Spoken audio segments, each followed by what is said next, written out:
Ever heard of universal health coverage? It's a big buzzword in global policy circles. Sounds promising. Or is it? In many countries of the Global South, it's implemented through publicly funded health insurance for people to purchase a limited set of services.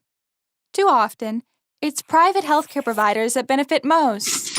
They tend to use public money to promote high-cost procedures, draining human resources from public facilities and developing infrastructure only where profitable. But health is a human right, and public funds should go towards equitable public health care. An emphasis on insurance-based coverage skews public health priorities and pulls us further away from health for all. That's what's happening in India, where the government is using a health insurance model first implemented in the state of Andhra Pradesh. One study shows the scheme for hospital-based care has used 25% of the state's health budget to address only 2% of the burden of disease, excluding common conditions such as TB and diabetes. And because private facilities have received over 75% of total payments, it's weakened the public system and starved primary care. Is that the way towards universal health? We think not.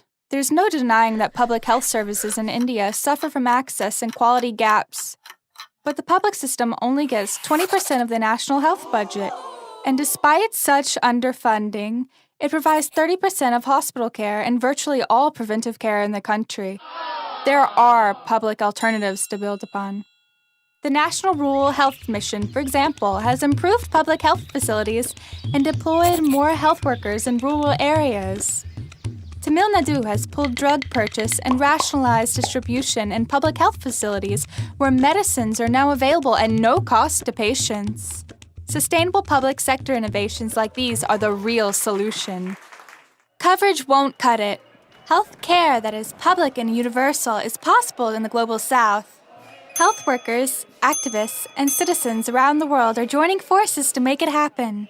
Health systems face all kinds of challenges, but the public path to universal health care holds the promise of comprehensive, integrated, and quality services based on primary health principles, more accountability and participation, improved equity, and greater solidarity. Will you be part of the change?